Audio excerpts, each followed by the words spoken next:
Can anyone catch them, do you think? Yes, of course.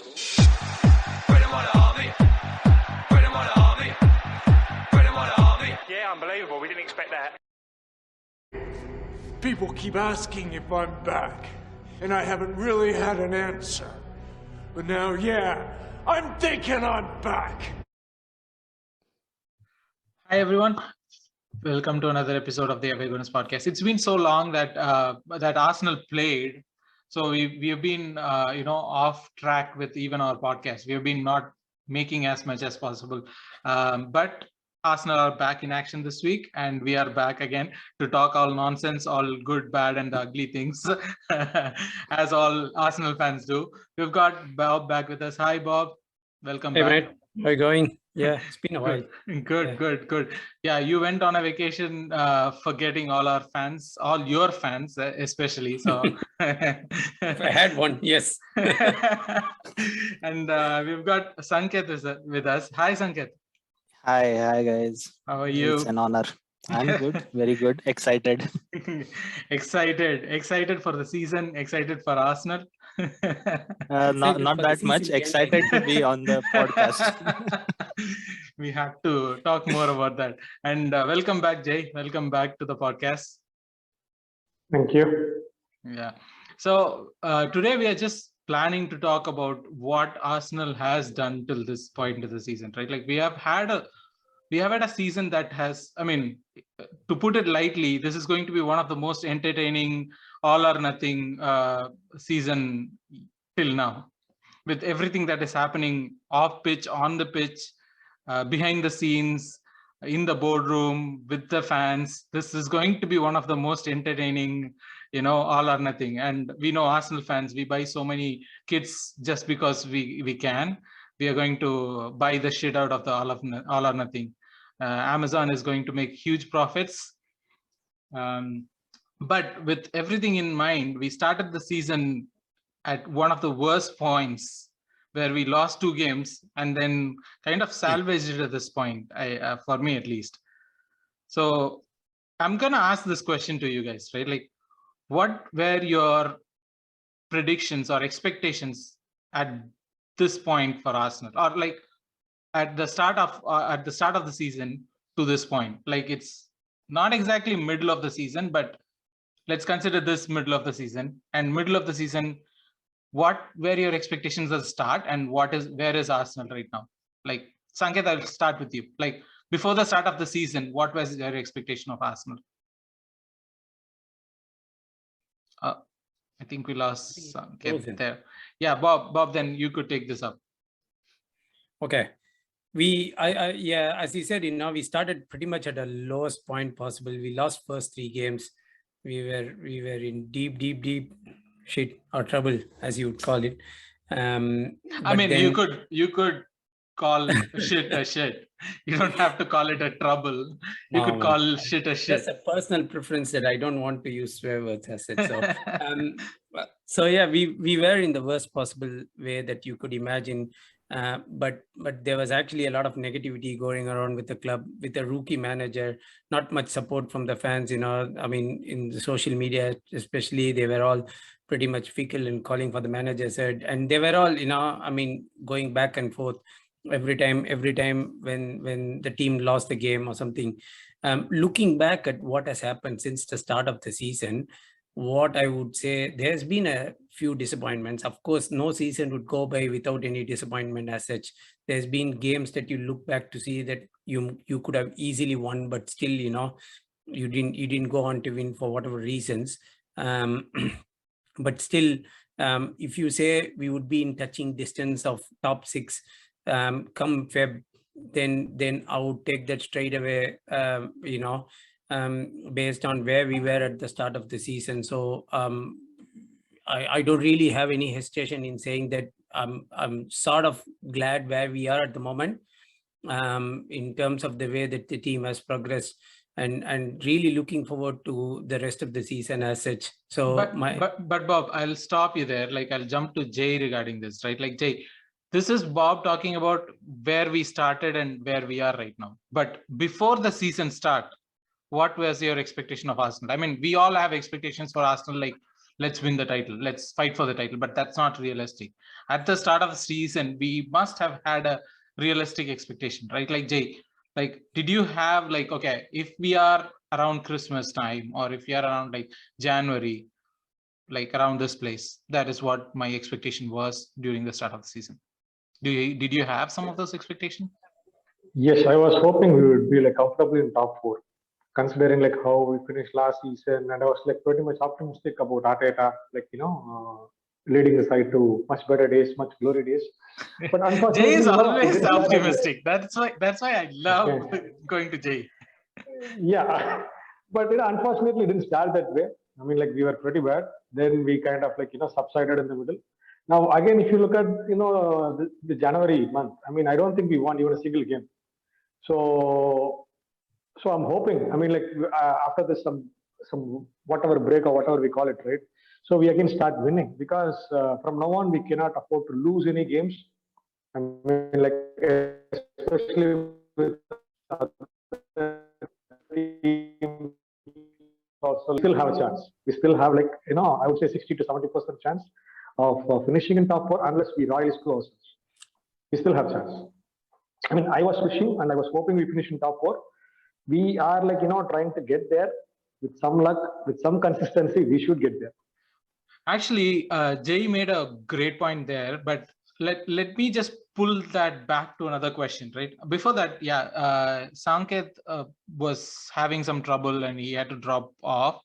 We'll have him some other time for sure, and he's one of those Gooners who's very passionate about Arsenal. So we would have him probably in the next or the upcoming episodes.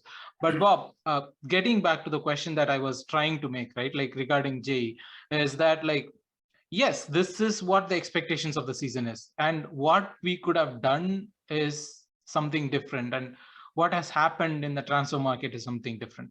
I try to not ask this question. I try to not have this episode about like transfer market in general, but I mean, having you back, elephant in the room, right? You can't ignore it. Not just that, having you back, I need to bring that up, right? Like, so by the start of the season, we had Aubameyang as his captain, named as captain. He wanted to be a legend. We gave him a bumper contract.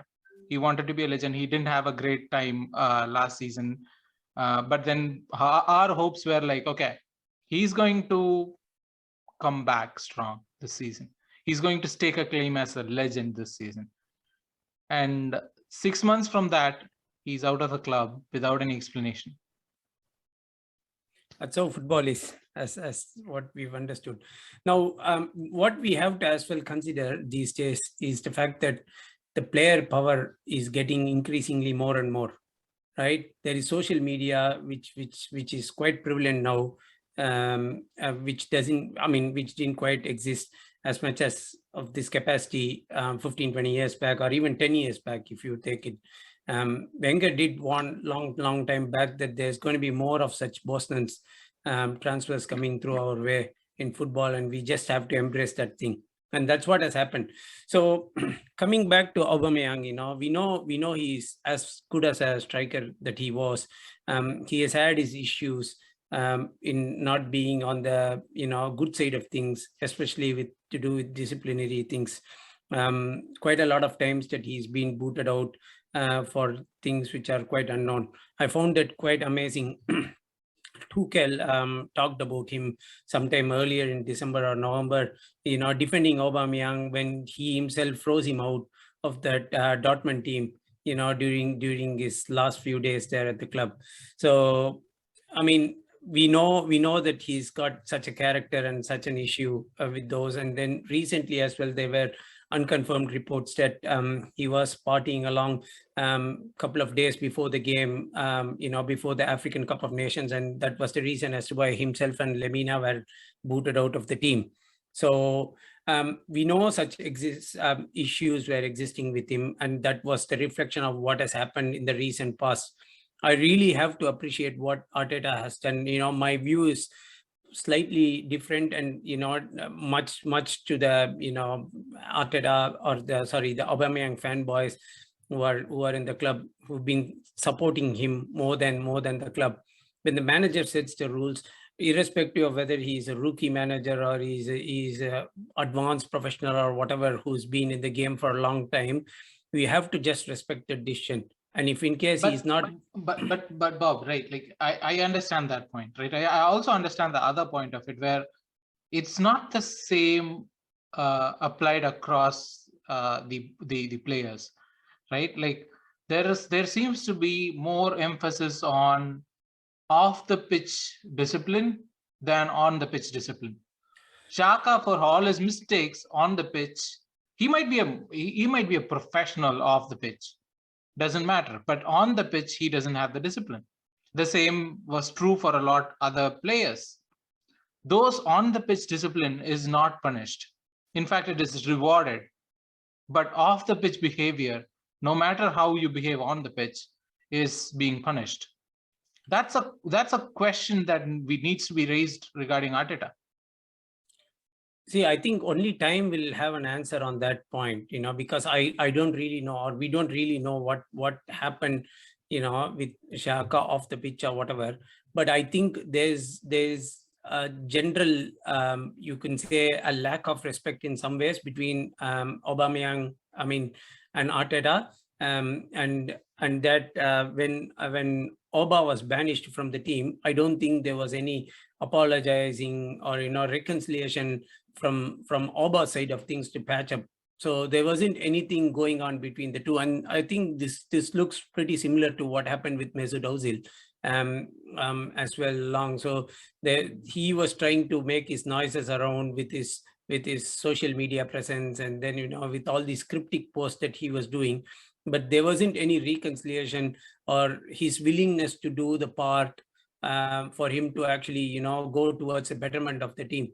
I think that's what was missing. But that's the point. Like, okay, let me jump to Jay. Jay, this is something that I'm worried about, right? Like, maybe it's because I'm used to Wenger days, right? Maybe if I would have seen what Mourinho did, or maybe if I would have seen what Alex Ferguson did, that would have been different. Because right now, the thing is, like, what we have seen Wenger do is put his arm around players, talk about them, shield them, and everything. But then Arteta is doing that too with some players, and in some cases it's not happening. Like, for example, like Bob brought up Ozil, he had a hard line. We know Wenger did the whole Ozil has a back issue. Oh, he has a back issue. It could have been the same for Aubameyang. If Arteta had problems with Aubameyang, he could have very well said, "Oh, Auba had a knee, Auba did a calf," and freeze him out for like next 3 months. It would be fine if he would have done that. No one would have questioned, oh, when did he get a calf? No one would have questioned that. They would have been like, oh yeah, he's injured. That would have put it in a different plate altogether, right? But Arteta didn't do it. So sorry, if I were to quickly jump in for a thought. Auba is a player who's got a pretty high presence in the social media, and he is himself active in multiple platforms like Twitter, Instagram, and everything. It would be hard for us to conceal such a fact without the knowledge or without waves being created from the players as such. So I would say it's like swallowing a pumpkin and then keeping your mouth shut. Jay, go ahead, Jay. See, it's very simple, okay? Auba was like a big character. He's like a star player, but Arteta is trying to like impose his own standards. I mean, like, since he's like a new rookie manager, people are not taking him that seriously, okay? Maybe given 10 years time or something, right? It would be like branded as a great decision. Okay, what Ferguson would have done is like he would have left the player to rot in the reserves and all that. Okay, but Arteta is like trying to build a new culture, I mean, like improve the style of play. I mean, like more disciplined, like, Wenger was like more creative in the final third. Arteta, even he's trying to like, it's more of a rigid, a well-drafted, practice line of play where, we cannot afford to make mistakes. Okay. And Auba is like as Bob said, he's like a big, he's like a big personality. But Arteta was more of an, he might cause like, trouble in the dressing room. And again, when you have come to a proper decision, like he's not going to make my team. Okay. Why keep him? Why let him actually ruin your other players? I mean, like I'm not saying he'll ruin. But Why he might. given Yeah. opportunity, I he get. might. He might. Yeah. So there is like no need. The only thing that worries me is like we let him go for free. Okay, we could have got at least like some few millions or something. But again, Arteta was more interested in getting that player out. The same happened with Ozil. The same happened with Auba. So if you look at the wage clearance, whatever you have done, I'm like extremely happy. Now we have the luxury of bringing in more good players in the summer. I'm not sure. I mean, like if we will, but I'm just saying all the junk elements are. I mean, like who most of the players who got sold, right? They were not playing that much. Actually, that's a great point. So on that front, so that's a question. Cedric managed to escape all this. I don't know how. Cedric is like. I think he just put a scarf around his head somewhere, and then he hit Arteta not actually get spotted. See, Cedric is like one of those few good boys who doesn't cause trouble in the dressing room. So he's like given time till summer where he will be like eventually sold out. Yeah. I mean, like he doesn't fit Arsenal. So actually, when Jay was mentioning, right, like I just had a thought about these two questions I have in my mind, whether to go for really strong starting 11 and average bench. Would that help, or would it help like us going for a squad, like good starting 11, good bench? Is that what is needed? Like a quick question. We need an excellent starting 11 and a good squad. No compromise. So we now have the luxury to like buy players who will suit us. I mean, like I hope like we will have some big background work going on for the next 6 months where we buy good players. But again, we need to scout better to have those good squad players. Okay. They are brought into. So in that sense, right? Like in that sense, let's do this, Bob. We have talked about this season till now of Arsenal, right? But let's do like, who do you consider like last season? We know the point where ESR came into the team and became this, it changed the season. But till now, who do you consider as the player who has had the most impact? Okay, it's hard to point on one, but if I were to point an youngster who's changed, I mean, all we have is youngsters. Yeah, true. See, I feel the whole squad. I mean, except for the players who have gone, at least the rest of them are playing for the manager, I feel, and they are getting into philosophy, as what we can see. We've spoken quite a lot of times in the past about patronizing a play, and then players responding to how the manager wants the team to build up play before they score in any goals or anything. We can see the tools are in motion. You can see a lot of personnel who have been rightly brought in, much to the delight of the fans, and they are able to outperform the expectations that were set. Tomiyasu is a prime example for that.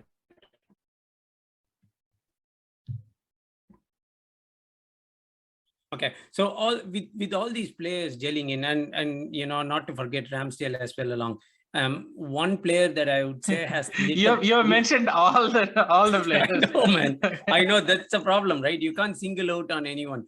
But if I were to even make an attempt, I would really point down to Martinelli and his energy. Martinelli has been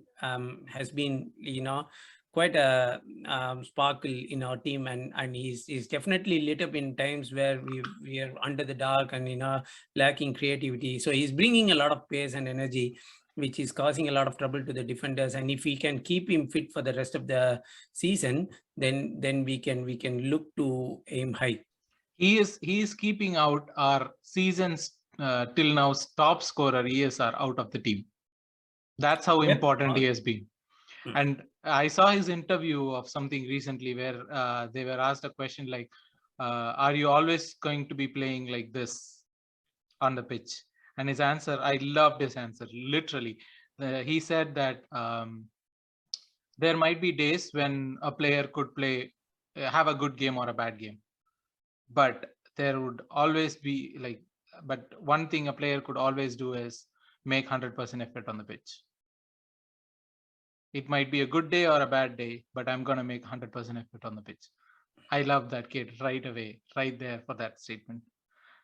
Jay, but if I'm taking Martin Lily out of the equation for you, I mean, I didn't take it, Bob took it out of the equation. So who is your player who has made, who has impressed till now? See, I wouldn't say he has impressed a lot, okay, in terms of stats or something. But I would say bringing in back Laka to help like the other folks like play around really well. I mean, like as a team, we are like attacking better now, having like a composed structure. But I mean, like Lacazette has given that he's working hard. He's like trying to bring in those wingers and midfielders into play. I mean, like I seriously wish he was like scoring more. I mean, like assisting more and all that. All of us do. All of us do. So that didn't happen, but the overall style of play improved.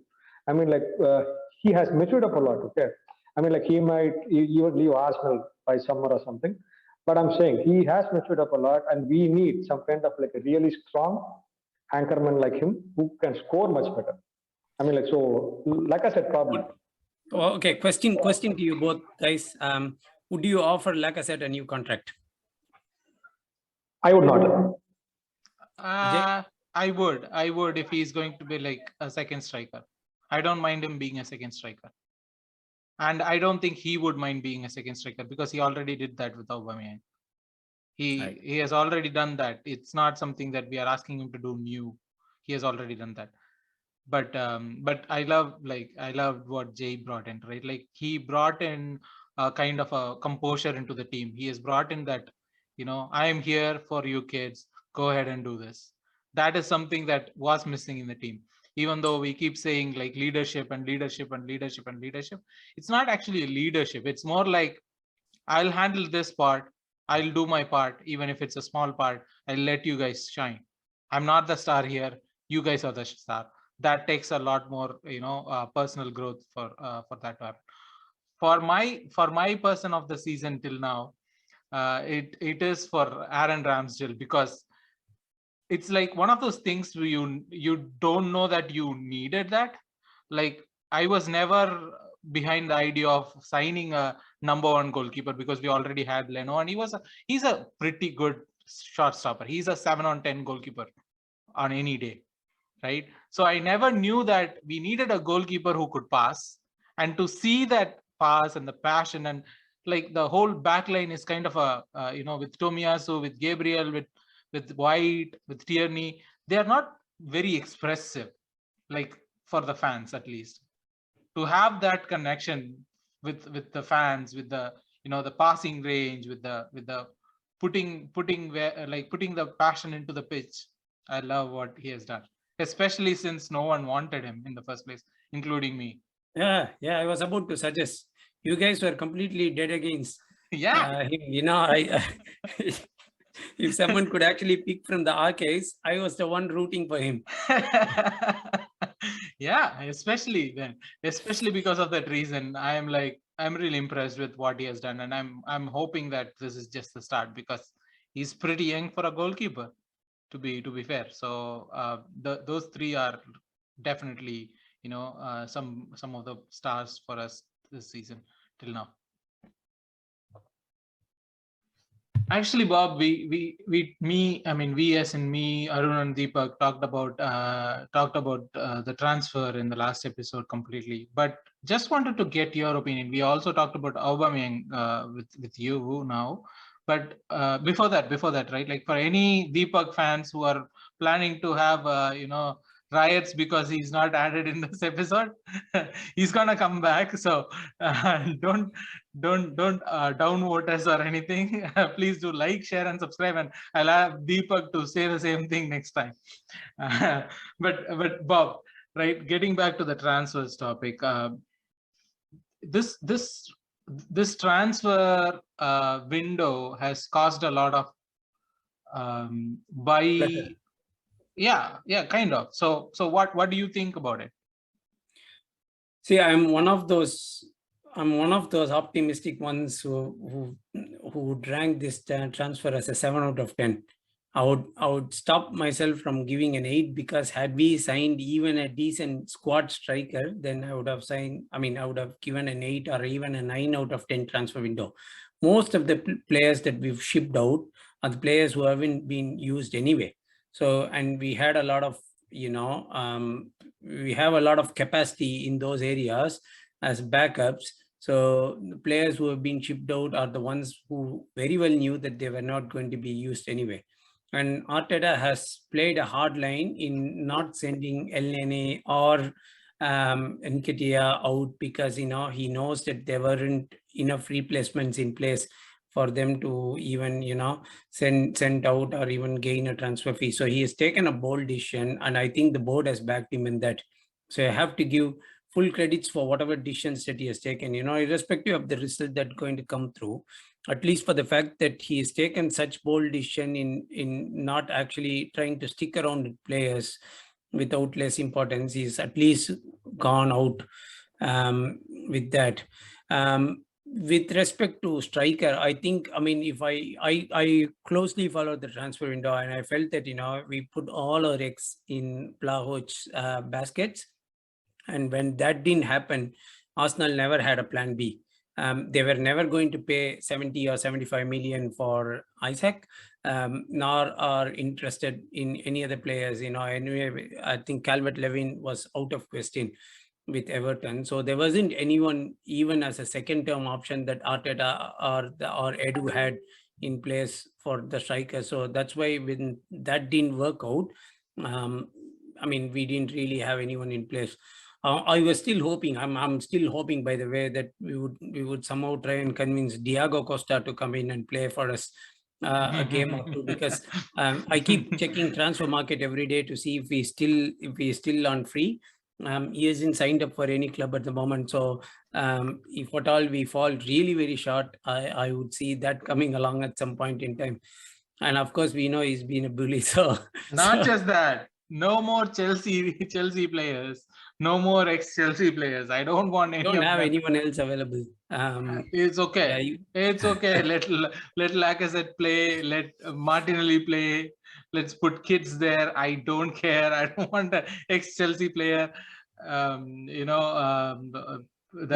not no. But in that sense, right? Like okay, let's start with the discussion about the manager, Jay.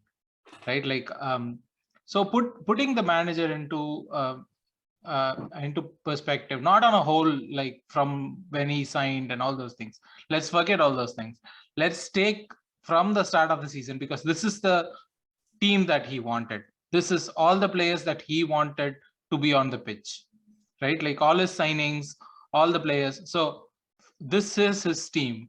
So considering from the start of season to till now, how would you consider rating the manager? Like, did he meet your expectations? Is he performing above your expectations? Is he like performing below your expectations? Like if you could put it across like various categories, like man management, on the pitch things, how he has changed the what he calls is discipline of the club or the culture of the club. All this together, how would you rate the manager till now in this season? I'm liking what Arteta is doing. Okay, so sometimes he might leave, people with the split personality disorder, where you like him, sometimes you hate him and all that. But eventually, if you look at the overall job that he has done, right, he has got what he wanted. Okay, so it's a slow progress, but a very steady progress. He's bringing in players that really fit into his culture and the culture that he's trying to build at Arsenal. So I would say, I'm more than happy. Not like happiest. Since sometimes the results upset me, but that's what happens when we are in the middle of the process. Okay, you won't get the results that you want, and it takes time. So Arteta, for this particular season, I'm more than happy with what he has done. Apart from the results part, okay, I was hoping we would still stay in the top 4, but it didn't happen. But we are so close to that, so it can be excused. But all the transfers that he has performed and the culture that he has trying to bring in the club and all that, it's good. It's like a very disciplined approach. People will eventually start again respecting Arsenal. That is something that I want. We are a big club. We are not a club that keep like shifting managers, and we don't want some random folks talking about about Arsenal. Even when during the last years of Arsene Wenger, right, we still had the trademark. We know what Arsenal is. Maybe we were not winning, but still we had an identity. So Arteta will bring that identity in his own way. So I'm pretty sure of that. I hope he brings it soon, because I'm getting older. So no, so Jay. No. So I mean, like, we all want to see Arsenal winning titles. More and more titles, and domestic, and also the European glory and all that. So that would be nice. But in that case, right, like this is why the question for me is, right, like it's not just about culture and man management and all those things. The things on the pitch, that's where the questions are being raised, right? There are days when Arsenal looks absolutely brilliant, when our best starting lineup, like 11 with Martinelli, Saka, Xhaka, Partey, Tomiyasu, and all these people are there, and it clicks, we look good. But then there is the other side, which is when we play Nottingham Forest for nothing, right? And we play Burnley for nothing. We do have those games. So it's not just consistency. It's just that, like, for me, the question is, like, is the manager having a plan B, or is he finding solutions, more than one solutions, or is he having just one solution that works when it works? I see that he's got plan B at times, but he doesn't have the personnel to implement plan B. Sometimes he desperately looks in the bench and then brings in Eddie on but the creativity and the spark that he is looking to produce from that sort of a player sometimes doesn't happen. You need personnel as well. I mean, of course, he's a good manager, okay, Bob. See, this is the point where I find it hard, right? We can talk about Man City having a squad that is like two teams put on pitch, they could finish top 4. Both of the teams would finish top 4, right? That is Man City. But if you consider Pep Guardiola himself, he started in Barcelona. Remember the time he started in Barcelona? Do you remember any players like on bench? Like, do you remember who was the midfielder on bench for Xavi and Iniesta? We don't. Do you remember who would be the sub for Leo Messi? We don't, because he had a very tight squad in Barcelona too, but he was able to produce results. True, and yeah, I read this article as well as Guardiola maintaining such a thing, and you're right in saying that I mean, we shouldn't be often looking at to say we don't lack the squad depth to compete for things. He should ideally be making the players step up to that position, and I mean, I don't think that has happened yet with Arteta for sure.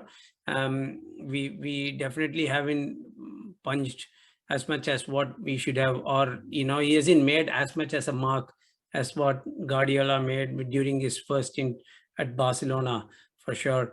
And I think that comes along with experience as well. It's not an easy league to play with here, that we know, and there's a lot of competition, both as well as in the league and with all the other things that we were doing here and there. We've been definitely complacent for sure in not winning games. Result, I mean, if I look back and single out the Everton game that we played, that was seriously one of the lowest of lows. They haven't won a game in 24 games. Yeah, and they won't even bring that record into me. Seriously. And they lost this morning as well. Yeah.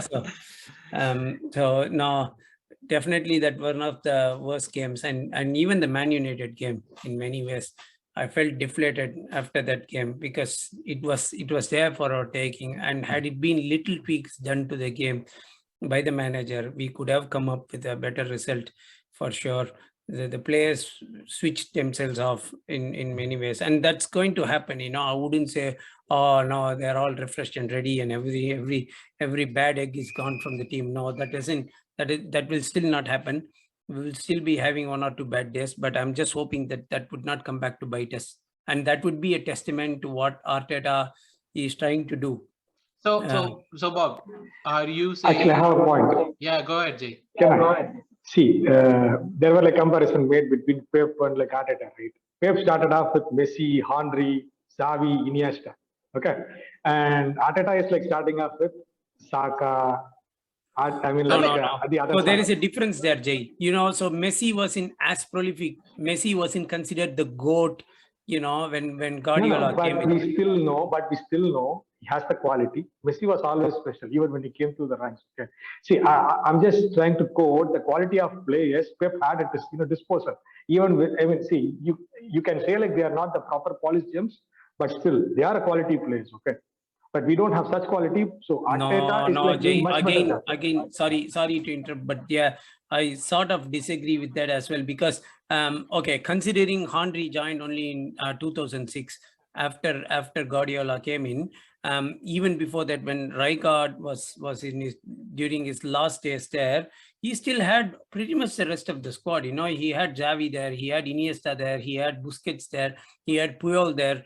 Piqué and everyone were almost there. I don't see it was totally different to what Guardiola did, and Guardiola got the best out of each of those players. And I think that's what is Vijay's point that Arteta hasn't done that, and I would completely agree with him that he hasn't managed to get the best out of each and every one of those players that he has at his disposal. Now, totally, that's that point totally. Yeah, I agree to that. But if you look at the quality of players again in the both the sides, right, you can't even make a comparison. See, there is never going to be a scenario where we are going to be wiping all these players out and then bringing 22 or 20, 25 first team players. No, absolutely not. That's what I'm saying. That's where Arteta deserves more credit in shaping Arsenal. See, we all speak about Guardiola doing a great job at Barca, Bayern, even at Man City, right? Arteta took he took really a very tough job at Arsenal. We were like a mess. Okay, I agree. Barca was like a bit of mess, but Rijkaard left. But still, the quality of players at disposal were like much better than what we had.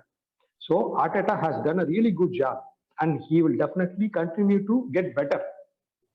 That's what I'm trying to say here. Jay, if I can interpret Jay's words, he's just stopped short of mentioning that Arteta deserves a statue outside the stadium. We haven't yet got an Arsene Wenger statue outside the stadium, so let's hold on to that, okay? But in that sense, right? Like, okay, Jay, since you are mentioning about like the future, right? I think it's time for us to talk about the future. We have 17 games to go in this season. We don't have any other cup competitions. We are out of FA Cup. We are out of Carabao Cup. We are fighting for top 4. So, but everyone else is also doing well. Tottenham is doing surprisingly well after Conte comes in, even though there has been some suspect ranges, but they are clicking into gear. United are still struggling, but United could do that anytime. They could go on a run at any time. And West Ham has been decent too. But West Ham has this thing about like there is other competitions that they have to worry about. This is a chance for us. Like at the start of the season, I didn't think that Arsenal would be fighting for a top 4. My thoughts were we'll finish in top 6. If we could fight for a top 4, I would be happy. That's what I was thinking. Let's fight for a top 4, finish top 5 or top 6. I'm good with that. But right now, it's realistically in our grasp. 17 games. Where do you see Arsenal finishing? We might end up in top 4, provided we are like, provided we get some luck. Okay. We will be consistent. I'm hoping since we are out of almost all the competitions, right? I believe Arteta is already scratching all his notepads with all the plans and everything for the rest of the season. So I'm pretty confident we will do well against like the smaller teams or the mid-league table teams. It's only against the top teams like really good performing teams. We need to somehow dig out results. So and hope the other teams lose too. So we still have a outside chance of finishing in top 4, or at least as you told, we will definitely finish in actually Europa League places. But considering where we are now and considering how it is going, I still wish we finish in top 4. Okay, I'll ask the same question to Bob. Bob, I have the exact same answer as what Jay said. If things go, if we have massive luck in our hands, we have an outside possibility to finish in top 4. You mentioned about Man United, West Ham, and every. I mean, I sort of fear Tottenham because of Conte, but I feel that United's dressing room is sort of in a disarray at the moment, and the results are not going pretty much as what they would expect. Even we noticed a result against Burnley this morning. So I mean, I feel if you consider that our result against Burnley. Oh yeah. See, okay. But I feel we still can sneak into top 4 if the results continue to drop for other teams, especially our competitors like West Ham, Tottenham, and Man United. Those are the main 3 that I look at really who would be edging close with us. West Ham hasn't as well signed players during the transfer window in January, so which means that they have other competition to worry about as well as with the paper-light squad that we have. So if at all we manage to remain injury free and we play to our potential and we get along to the good side of the referees, really, man, those guys really piss me off quite a lot of times this season. So yeah, they're an idiotic bunch of people. I don't know. But yeah, if we somehow be on the good side of things, for the rest of the season, I still feel we have an outside chance of finishing within the top 4, and that would be seriously a fantastic achievement to achieve. And the whole Twitter crowd would then, start lavishing praises on Arteta, and same would happen, if at all they don't end up doing that, and everybody would say, the transfer strategy failed. So it just purely depends upon how the results go, and then how the opponents drop off. There is a realistic chance that we might finish in the top 6. Again, considering the forms of other teams and the way that we've been going through with games. So that is the safest answer that anyone could give for this question, that it all depends on the results, which we all know. But yes, hopefully we finish on top 4. But for me, realistically, I'm still looking at top 5 or 6. That's where I'm seeing Arsenal, and even that if would we still do, be a big effort, right? Yeah, considering where we were at the start of the season and where we would end up potentially.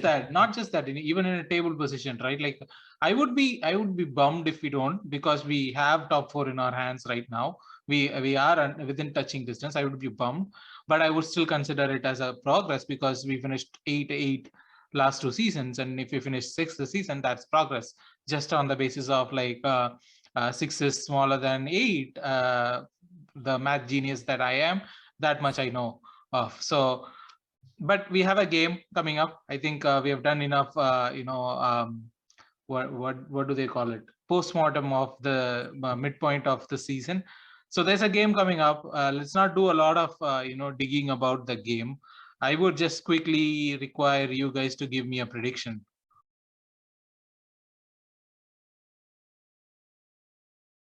for the upcoming game. So Jay, I'll start with you. What is your prediction for the Wolves game? We might end up winning the game 2-1. 2-1. Are you going to predict who the scorers are going to be? Most likely it should be Saka. Okay. And Gabriel Martinelli maybe. Okay. The wingers doing the job. Bob, your prediction for the game? I feel we would win 2-0. Jose Sa is a very good goalkeeper there. The Bulls have got, and it's important that we sort of find a way to get past him. He's definitely on the team of the season so far, so we definitely have to be on our best. And they don't have Adama Traore threatening down anymore, so with his oily hands. Less of a worry. But then again, I dread not to think that we would find our gear and then we would go on to win the game. So I feel 2-0. I can't think of the scorers because I don't know who's going to click. So I just stick with the scoreline. That's it. Typical Arsenal predictions from Jay and Bob. So yeah, I'm going for a 1-0 victory because we have been away and we are coming back, and I don't know if our midfielders are ready I think both of them are not. So we might be going with a patched up midfield. So 1-0 victory to the Arsenal is what I'm going with. But anyways, thank you guys. Thank you for joining in. This has been amazing discussion. Thanks, Jay, for coming in. And Bob, welcome back to the podcast. And hopefully you are going to be regular as usual from the next one. Hoping so. And thanks, Jay. Hopefully get you back as soon as possible another time. And for everyone who's listening still, do like, share, and subscribe, and comment in like your predictions for the rest of the season and your valuation for the manager if you want, and anything else you want us to discuss. Thank you so much for joining in. Bye. Thanks, guys. Cheerio.